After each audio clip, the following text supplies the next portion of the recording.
y sea bienvenido a esta su iglesia, a las buenas nuevas del centro del Cocorote. ¿Se encuentran bien? Amén. Amén. El canto de los niños lo relajó.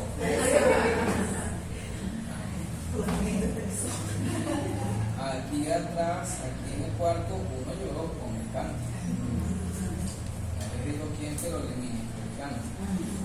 En esta manera, mi hermano, voy a pedirle que usted pueda acompañarme en un pasaje de la palabra. Vamos a leer en el libro de Filipenses. Filipenses, capítulo 1, versículo 3 al 6. Cuando usted lo tenga, por favor me dice para que nosotros podamos leer. Vamos a leer dos capítulos, ¿sí? En el capítulo 1 y posteriormente vamos al 4. Cuando usted tenga Filipenses 1, por favor me indique para que juntos podamos leer. Filipenses 1, vamos del versículo 3 al 6. Y tenemos esta lectura con la bendición del Señor. Dice de la siguiente manera: doy gracias a mi Dios siempre que me acuerdo de vosotros, siempre en todas mis oraciones, rogando con gozo por todos vosotros, por vuestra comunión en el Evangelio, desde el primer día hasta ahora, estando persuadido de esto, que el que comenzó en vosotros la buena obra, la va a perfeccionar hasta el día de Jesucristo. Amén. Dios inició una obra en usted y la va a seguir perfeccionando. Ahora vamos a Filipenses capítulo 4. Filipenses 4, vamos a leer dos versículos, el 4 y posteriormente el 11. Filipenses 4:4 dice así: regocijaos en el Señor siempre. Otra vez digo, regocijaos. Vamos al versículo 11 que indica de la siguiente manera: he aprendido a contentarme cualquiera sea mi situación. ¿Lo podemos volver a repetir? He aprendido a contentarme cualquiera sea mi situación. Así que vamos a darle gracias al Señor por su palabra en esta mañana. Amado Dios y Padre Celestial, recibe usted toda la gloria, toda la honra, toda la alabanza y toda la exaltación. Gracias Dios porque usted es bueno. Gracias Dios porque para siempre es su misericordia. Gracias Dios porque para siempre es su bondad. Padre, agradecidos por estar en esta casa. Casa de bendición, casa de salvación, donde hemos tenido la oportunidad de cantarle, de adorarle, también de escuchar a los niños en su cántico. Padre, gracias. Gracias por su amor, y cuando viene la exposición de su palabra, le pedimos que usted pueda hablarnos. Señor, para nadie es una sorpresa la realidad que vivimos día a día, pero le pedimos que en medio de las adversidades, de las tormentas, nuestra confianza, Dios, pueda estar en usted. Que nos podamos centrar en usted cada día y en cada momento. Gracias le damos, Señor, en el nombre de Jesús. Amén y amén. Quiero iniciar el mensaje indicándole lo siguiente: ¿cuántas personas son alegres por naturaleza? Son gozosas. A ver, ¿cuántos no son gozosos? Sí son gozosos. Ok, ahora le voy a hacer otra pregunta. ¿Cuántas personas pierden el gozo cuando viene una situación difícil? Bueno,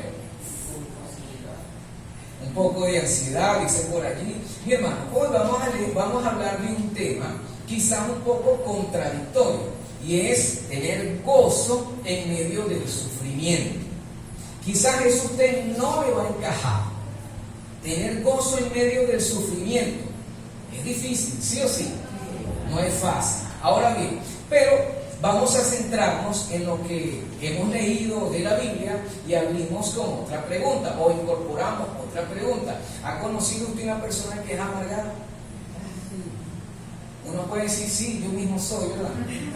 Pero vivimos rodeados de personas heridas, ¿cierto?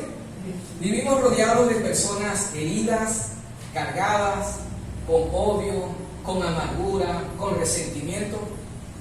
Muchas veces como el resultado de una traición, un abandono, quizás la situación económica. Vamos acá. La Biblia está hablando del gozo. Y gozo en el original significa alegría, significa un deleite profundo, significa contentamiento. El gozo proviene de una relación que yo tenga con el Señor. ¿De dónde proviene el gozo? De una relación que tú tengas con Dios. Tu gozo no depende de las circunstancias. Su gozo no depende de las circunstancias. Hemos creído erróneamente que solamente podemos tener gozo cuando las circunstancias no son favorables, cuando todo nos marcha bien, cuando Dios responde las oraciones de manera inmediata. Pensamos de igual manera que si estamos pasando por una prueba, por un dolor, por una enfermedad, no podemos tener. El enemigo nos ha convencido de lo siguiente, que el gozo no puede estar a nuestro alcance si las condiciones no nos son favorables. Y esto es una mentira que nos lleva ¿a qué? A estar tristes, frustrados y deprimidos. Hasta aquí se me entendieron, hermanos. Quiero que usted siga por favor la línea. Sin embargo, hay una frase que a mí me llamó la atención y que la dijo una persona que estaba hospitalizada, que la estaban interviniendo, le estaban haciendo una serie de operaciones, y esa persona en el hospital dijo lo siguiente: la falta de gozo en el fondo es falta de confianza en el Señor. La falta de gozo en el fondo es falta de confianza en el Señor. Cuando usted y yo vamos a Juan capítulo 15, versículo 5, Jesús está diciendo lo siguiente: separados del Señor nada podemos hacer. ¿Separados de Dios podemos hacer algo? No. Una vida que está desconectada del Señor va a producir un fruto. Lo vuelvo a repetir. Una vida que está desconectada del Señor va a producir un fruto. ¿Cuál fruto? Frustración, amargura, decepción, ansiedad, desesperanza. Cuando estamos desconectados del Señor. Pero cuando usted y yo estamos conectados con Dios, producimos un fruto para vida. Producimos un fruto llamado amor, gozo, paz, paciencia, fe, mansedumbre, etc. La clave para nosotros salir de la depresión, la clave para salir de la amargura es que usted y yo estemos conectados con Cristo. Para salir de la amargura, para salir de esa depre, para salir de ese lenguaje, digamos, limitado, usted y yo necesitamos estar conectados con Cristo. Porque cuando usted y yo estamos conectados con Cristo, Él nos nutre. Y de parte de Él vamos a absorber una naturaleza. Es importante que en todo momento usted y yo estemos conectados con Cristo. Ese gozo que nace de estar conectado con Cristo permanece en las circunstancias, incluso en los momentos de sufrimiento, de prueba o de escasez. Quizás esto a usted le suene contradictorio, y es natural, es normal, pero vamos a lo siguiente. Si nuestro gozo depende de una emoción, del dinero, de una persona, ese gozo es frágil y pasajero. Voy a volverlo a repetir. Si nuestro gozo depende de una emoción, del dinero, de una persona, ese gozo va a ser frágil. Si nuestro gozo depende del empleo, hemos caído en idolatría. ¿Lo sabían? Si nuestro gozo depende de lo que hacemos, hemos caído en idolatría. Si nuestro gozo depende de una persona, estamos convirtiendo a esa persona en un ídolo. Un matrimonio puede idolatrar a su cónyuge, ¿lo sabía? Es que sin ti no me encuentro. Ya va. Lo estás idolatrando. Cuando nuestra alegría está en alguien y no es Jesús, ese gozo queda expuesto y vamos a ser sacudidos fácilmente por una palabra que nos digan, por una situación adversa, y como resultado vamos a terminar ofendidos, amargados y resentidos. Usted y yo necesitamos tomar acciones concretas. Por ejemplo, romper con la autosuficiencia, dejar de creer que tú puedes solo. Tienes que dejar de creer que puedes solo. Necesitas la ayuda de alguien.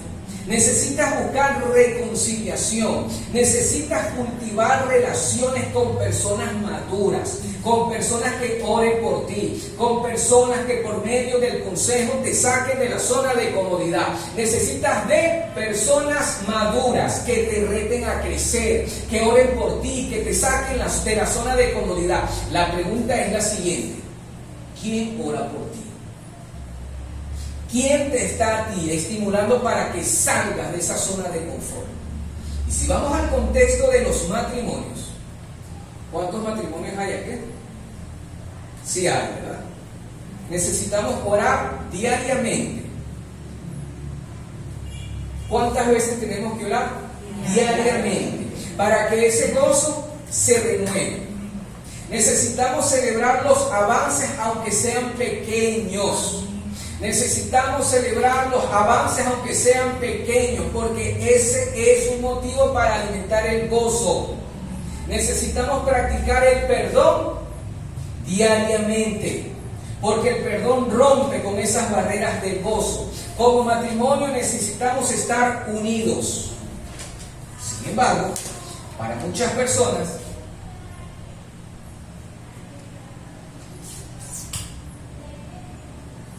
¿entiende? El gozo es exactamente, mi hermano. Punto positivo. Punto positivo, dijo un hermano por ahí. Para muchos así es el gozo. Va y viene.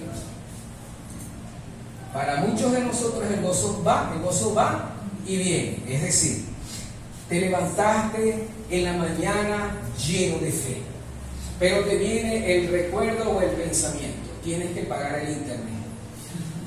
Y se te va el gozo. Se va el gozo. Porque el gozo está en esto. ¿Sí me entienden? Te están hablando en ciencia, hermano. Hermano, te llaman del banco. Te aprobaron el crédito. Te aprobaron el límite de la tarjeta. Y eso te llena de gozo. Pero tu esposa te dijo algo, o tu esposo, y perdiste el gozo. Pregunta: ¿cuál es la raíz de esa montaña rusa emocional? ¿Cuál es la raíz de esa montaña rusa emocional? Nuestro gozo está conectado, como dijo el profeta allá atrás. Nuestro gozo está conectado al dinero, a los logros, al éxito, a las personas, y no a Cristo Jesús. Ese es el motivo por el cual hoy estamos alegres y a los 10 minutos estamos amargados. ¿Ya ha pasado? Porque tu fuente de gozo no está en el Señor. Cuando nuestra confianza está anclada a lo externo, ese gozo se va a evaporar, se va a diluir. Vamos a preguntarle a ustedes: ¿cuánto necesitan monetariamente para que usted se sienta tranquilo y feliz? Usted puede decir: necesito $1,000, $2,000, $3,000. Y le aseguro que cuando usted llegue a esa meta, le va a venir un pensamiento que le va a decir: es que necesitas más, para que de verdad estés alegre. ¿Sabe quién está hablando? El engaño del gozo falso. Ese gozo falso nos impulsa a la avaricia, y la avaricia nos convence que el dinero es esencial para estar feliz. Pero ese gozo es una ilusión, y por más que lo persigas, no lo vas a conseguir. Siempre se te va a escapar. Ahora vamos al parámetro bíblico. Vamos a Filipenses. Pablo está hablando o está escribiéndole a la iglesia de Filipos cuando se encontraba en la cárcel. Pablo está en la cárcel, encadenado, viviendo una situación opuesta al gozo, traicionado, le murmuraba, económicamente dependía de otras personas. Pablo desde la cárcel le está hablando a una iglesia. Y le está hablando de qué? Tienen que tener gozo. ¿Y por qué esa iglesia tenía que tener gozo? Porque estaban siendo perseguidos por seguir a Cristo. ¿Sabe lo que significaba? Estaban perdiendo relaciones familiares, empleos, negocios. Pregunta, ¿tenían problemas Pablo y la iglesia de Filipos en ese tiempo? Claro que sí. Pablo, en medio de esa difícil realidad, le está diciendo a los creyentes: siempre que oro, pido por ustedes con gozo. Es decir, estoy orando por ustedes con una profunda confianza. Estoy convencido que Dios va a obrar en sus vidas a pesar de la persecución o sufrimiento. Pablo estaba viendo en esa iglesia de Filipos una evidencia poderosa. Las pruebas no lo estaban apagando. Las pruebas no te deben apagar. Las pruebas te tienen que encender. Las pruebas estaban generando en esa iglesia más ánimo. Estaban predicando con valentía. Estaban venciendo el temor. Estaban siendo generosos. Las pruebas estaban sacando lo mejor de los creyentes. Cuando tú tienes gozo, pero para tener gozo tienes que estar anclado a la vid, que es Cristo Jesús. ¿Qué significa orar con gozo durante las pruebas? Orar con gozo en las situaciones difíciles implica: voy a mirar más allá del dolor presente, voy a ver la mano de Dios obrando, voy a tener un fin en la mente, tengo que dar fruto. Esta situación tiene que sacar lo mejor de mí. Esto encarna exactamente lo que Pablo dijo en Romanos 12:12: gozosos en la esperanza, sufridos en la tribulación, pero constantes en la oración. Tú tienes que ser constante en medio de la situación difícil.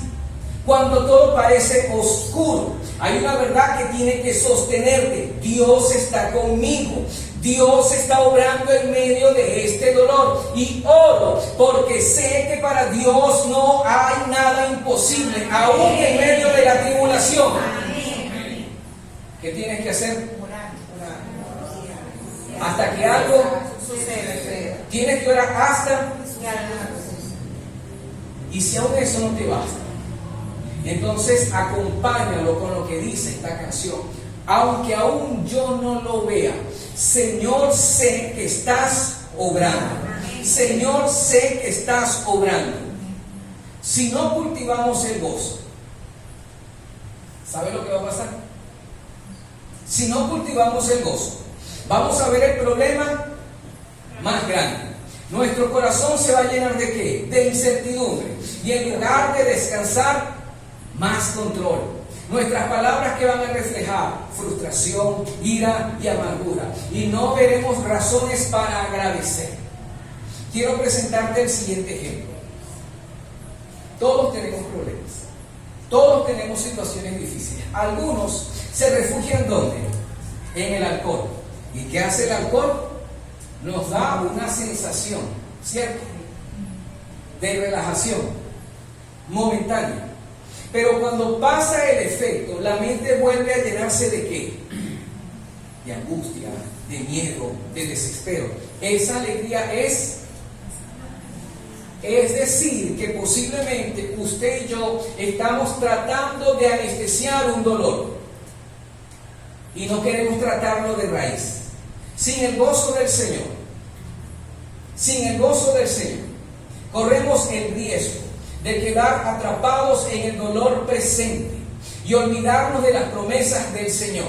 Como dice 2 Corintios 4:17, nuestras dificultades actuales son pequeñas. Nuestras dificultades actuales son pequeñas y no van a durar mucho. Las dificultades que tienes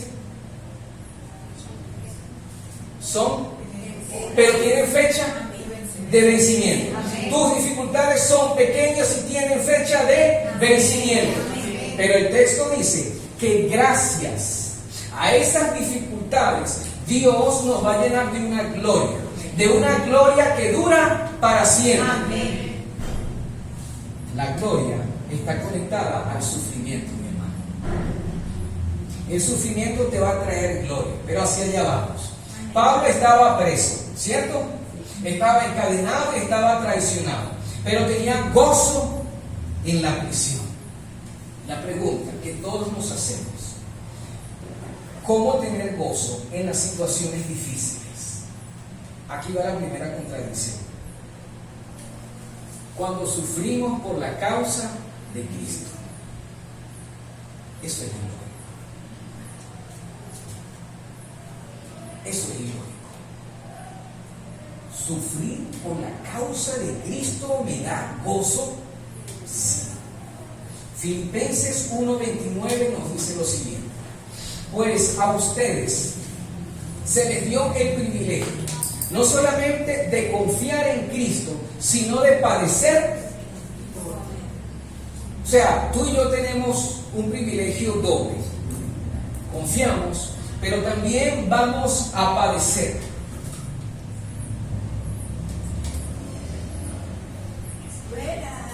Buena. Adelante.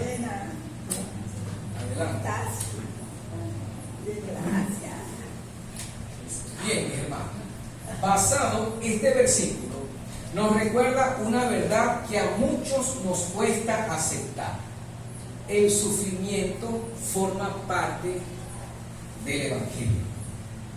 El sufrimiento forma parte del Evangelio. Aquí no aplica la premisa pare de sufrir. ¿No se le hace extraño que cuando alguien empieza a caminar y a creer en Dios, los problemas aumentan? Cuando alguien empieza a caminar con el Señor, los problemas van a aumentar. Y es que ignoramos que estamos entrando en una escuela, la escuela del perfeccionamiento, la escuela del contentamiento, la escuela donde tenemos que aprender a depender del Señor. O sea, tenemos que aprender. Creemos que el sufrimiento es castigo. Y ese es el motivo porque cuando vemos a una persona que no sale de un proceso, ¿qué decimos? Eso es que tiene un pecado oculto. Eso es que le abrió una puerta a Satanás. Pero cuando el proceso te toca a ti, te haces esas preguntas, te haces ese análisis. Creemos erróneamente que si estamos en Cristo vamos a estar exentos de problemas. Pero déjeme decirle que Jesús enfrentó problemas. ¿Desde cuándo? Desde que estaba en el vientre. Desde chiquitico un rey malvado llamado Herodes lo quería asesinar. Enfrentó oposición posteriormente ¿de quién? Fariseos, saduceos, su propia familia, incluso el mismo enemigo. Satanás se levanta en nuestra contra cuando decidimos creer en Él, cuando decidimos caminar en su voluntad. Déjame indicarte lo siguiente: la recompensa más grande no es la ausencia de problemas. La ausencia más grande es que en medio de los problemas el Señor está contigo. Amén. La recompensa más grande no es la ausencia de problemas, es que tú aprendas a confiar en Cristo Jesús. Amén. Vamos a hacer un poquitico de historia. ¿Cómo nace la iglesia de Filipos? Se remonta cuando Pablo y Silas estaban predicando y por predicar, ¡pum!, rumbo a la cárcel. Son maltratados físicamente, llevados a un calabozo. En medio del dolor, en medio de la contradicción, Hechos capítulo 16 nos dice que a la medianoche estos dos hombres estaban cantando y alabando al Señor. Estaban alabando al Señor con gozo. Los presos estaban escuchando y de repente vino un terremoto. Y resulta que ese terremoto estremeció la cárcel. Y el carcelero empezó a sufrir porque pensaba que los prisioneros habían escapado y tomó la espada y se iba a suicidar. Aquí va una premisa: el que sufre sin Cristo, cuando tiene problemas, cree que todo está acabado. El que sufre sin Cristo, cuando vienen los problemas, cree que la solución es quitarse la vida. Visualiza el contraste. El carcelero estaba sufriendo sin Cristo. Pablo y Silas estaban sufriendo con Cristo. Y las palabras del que sufre con Cristo al que sufre sin Cristo fue: no te hagas daño. ¿A quién le estaba diciendo Pablo no te hagas daño? Al mismo que lo hirió, que lo maltrató. Aquí va el punto. El fruto del gozo. ¿Saben lo que hizo en Pablo? El fruto del gozo. ¿Saben lo que puede producir en nosotros? Que pasemos por alto las ofensas, que no nos dejemos llevar por el rencor, que podamos consolar a otras personas con el mensaje de salvación. Pablo le estaba diciendo a su agresor: no te hagas daño. No podemos consolar a otras personas si previamente Dios no nos ha consolado. Y vamos a ser consolados en medio de la tribulación.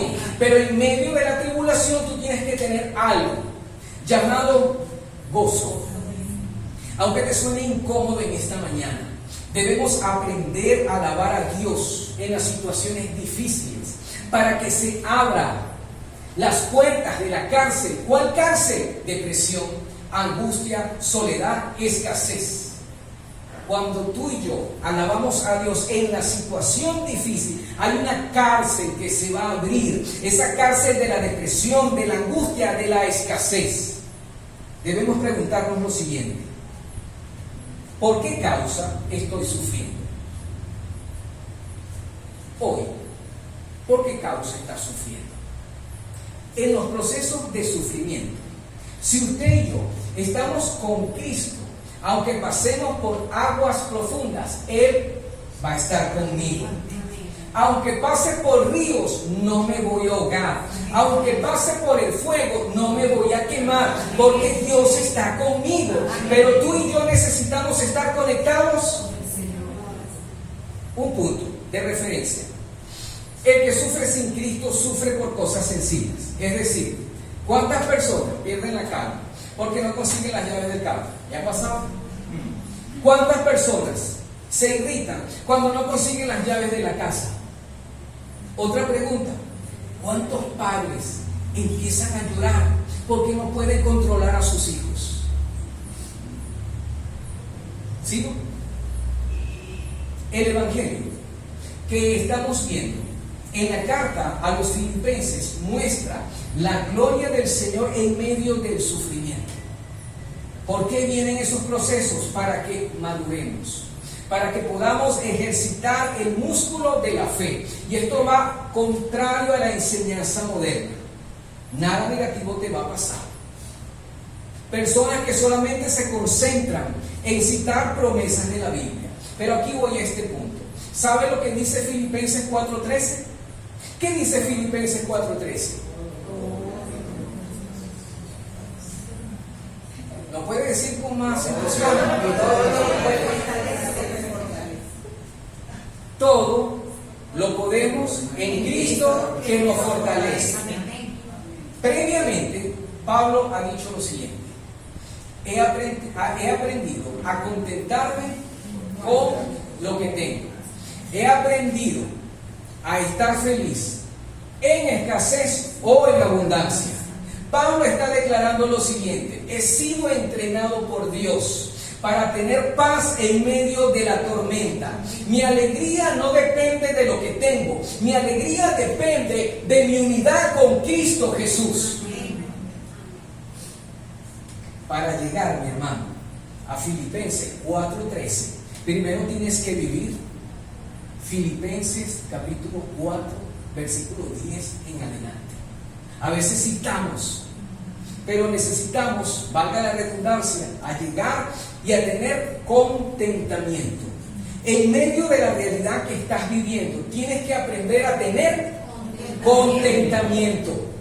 Porque el contentamiento te lleva a agradecer. Y cuando tú agradeces, entonces puedes desarrollar una oración de fe, teniendo la certeza que lo que estoy pidiendo va a venir. Pero previamente tú tienes que tener una conducta de agradecimiento. Vamos al segundo punto. ¿Cómo tener gozo en los momentos difíciles? Primero, debemos sufrir por la causa de Cristo. El que sufre sin Cristo se desespera, pero el que sufre con Cristo tiene la capacidad de consolar. Ahora bien, voy a leer Filipenses capítulo 1, versículos 15 al 18. Dice de la siguiente manera: es cierto que algunos predican acerca de Cristo por celos y rivalidad, pero otros lo hacen con intenciones puras. Estos últimos predican porque me aman, pues saben que fui designado para defender la buena noticia. Otros no tienen intenciones puras cuando predican a Cristo. Lo hacen con ambición egoísta, no con sinceridad, sino con el propósito de que las cadenas me resulten más dolorosas. Pero Pablo acota: pero eso no me importa. Pero eso no me importa. Sean falsas o genuinas sus intenciones, el mensaje acerca de Cristo se predica de todas maneras, de modo que me gozo presente y me seguiré gozando futuro. Una pregunta de análisis: ¿cómo cree usted que podía estar Satanás escuchando a Pablo decir me gozo y me seguiré gozando? Esos demonios que enviaron de tristeza, de amargura, de odio, estaban frustrados, pues no pudieron confundir a Pablo, porque Pablo tenía un propósito. En medio de la crisis yo tengo que dar fruto. Amén. En tus oraciones tienes que atar, tienes que reprender a ese espíritu de tristeza, a ese espíritu de angustia, a ese espíritu de amargura que ha venido para atormentarte, y tienes que orar y tienes que comprometerte a decir: mi gozo, mi alegría no depende de las circunstancias, sino de Cristo Jesús. ¿Cuál tiene que ser tu proclamación en esta mañana? Mi gozo depende de quién? Depende del Señor. Esa debe ser mi proclama. Pablo expresa algo muy importante: pero eso no me importa. ¿Cuál es nuestro problema? Nos importan las ofensas, nos importan ganar las discusiones. ¿Qué nos importa? Descargar la ira contra quien nos ofendió. ¿Sabe cuál es nuestro problema? Nos importan mucho las decepciones, las traiciones. ¿Por qué me hiciste esto? ¿Por qué me abandonaste? Si alguien razona bajo ese punto, eso trae estancamiento. Eso reverdece o agudiza el dolor. Eso le da poder a la persona o al evento. Pablo, en medio de una situación extrema, está diciendo: eso, están murmurando de mí, eso no me importa. No me importa. ¿Qué te debe importar? Lo que a Dios le importa. ¿Y qué le importa a Dios? Que en medio del proceso tú des fruto, que en medio del proceso tú avances. Vamos a colocar el siguiente ejemplo. Imagínese un cristiano sin gozo que está escribiendo una carta y está en la casa. ¿Cómo cree usted que escribiría ese cristiano que no tiene gozo? Amados hermanos, esto está muy terrible. Aquí estoy encadenado. La comida fría, sin sal. Los hermanos no dejan de murmurar de mí. Pero, ni modo, hermano. Dios es bueno. Primero, nos quejamos. Luego, alabamos. ¿Qué decimos en el día a día? Esto está terrible. Esto no se aguanta. El dinero no rinde. Pero después decimos: Dios es bueno. ¿Sabe que si primero nos quejamos y luego adoramos, estamos abriéndole la puerta al enemigo? Nuestro vocabulario tiene que cambiar. Cuando Cristo es nuestra única fuente de vida, vamos a empezar el día con gratitud, vamos a empezar el día con alabanza. No habrá espacio para quejas, no habrá espacio para murmuración, y en medio de la situación difícil tendremos una certeza: Dios está conmigo. un punto de contradicción, mi hermano. Hay personas que dicen lo siguiente: cuando tenga dinero. ¿Lo ha dicho? Cuando tenga dinero, cuando me case, cuando tenga la casa de mis sueños, cuando tenga ese empleo, cuando esté sano, cuando tenga tiempo, Señor, entonces yo me voy a consagrar. Entonces yo me voy a bautizar. Entonces yo te voy a servir, Señor. Pregunta: ¿vas a esperar que la situación esté perfecta para poder servirle al Señor? Pablo, un hombre con dificultades, soportando prueba tras prueba, fue fiel, siguió sirviendo al Señor. ¿Qué te quiero decir con esto? Cuando estamos conectados a Cristo, con cadenas o sin cadenas, lo vamos a amar. En adversidad o sin adversidad, vamos a servir al Señor. Con limitaciones o sin limitaciones, vamos a vivir para Cristo Jesús. Ya para ir culminando, quiero presentarte 3 casos brevemente de la vida real. Dios bendijo a un matrimonio con 2 hijos, pero ambos tenían o tienen una condición hepática.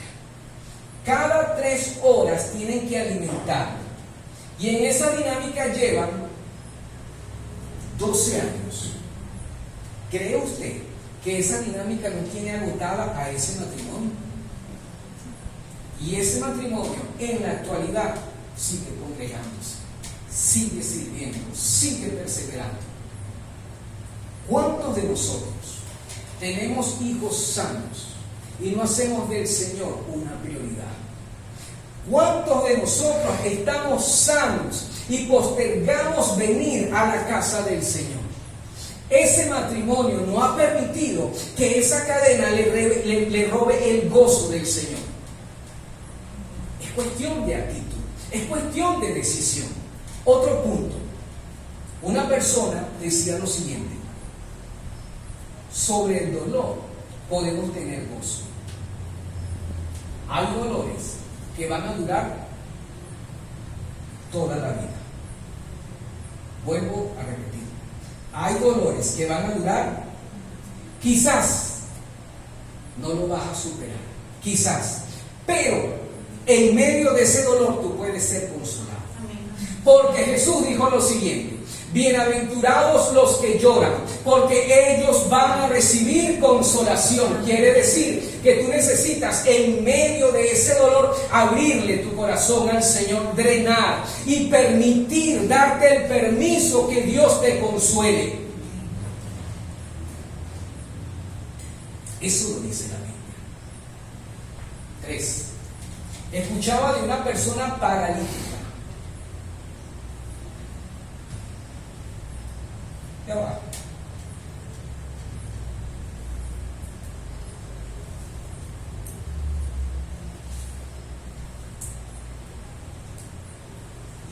Escuchaba de una persona paralítica con problemas de hablar de paso. O sea, yo no sé qué condición tenía. Hablaba escasamente. Entre las palabras que él decía, explicaba lo siguiente: el secreto para tener gozo es tener a Cristo Jesús en el corazón. Antes de conocerle, sentía miedo. Pero cuando el Espíritu Santo llegó a mi vida, entendí que no estoy solo, que Dios es mi amigo fiel. Y seguía diciendo: Cristo viene pronto. Por tal motivo, confíen en Dios, porque sus misericordias son nuevas cada mañana.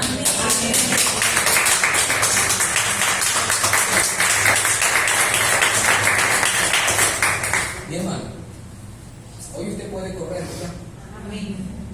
Puede ver. Podemos ver. Bueno, sin lente yo no puedo leer, porque no se puede leer. El punto es el siguiente: podemos correr, podemos caminar, podemos hacer ejercicios, podemos respirar sin ningún tipo de complicación, ¿verdad? Y aún así hemos perdido el gozo. y aún así nos estamos quejando.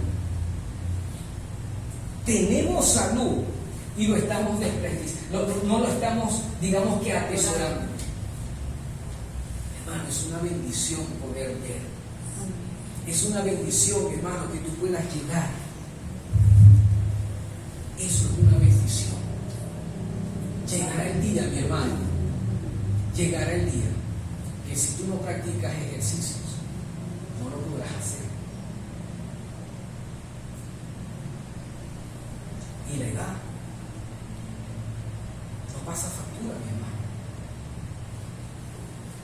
Valora lo que tienes. Disfruta lo que Dios te ha dado. Disfruta tus hijos. Disfruta lo que Dios te ha dado. Quéjate menos y agradece más.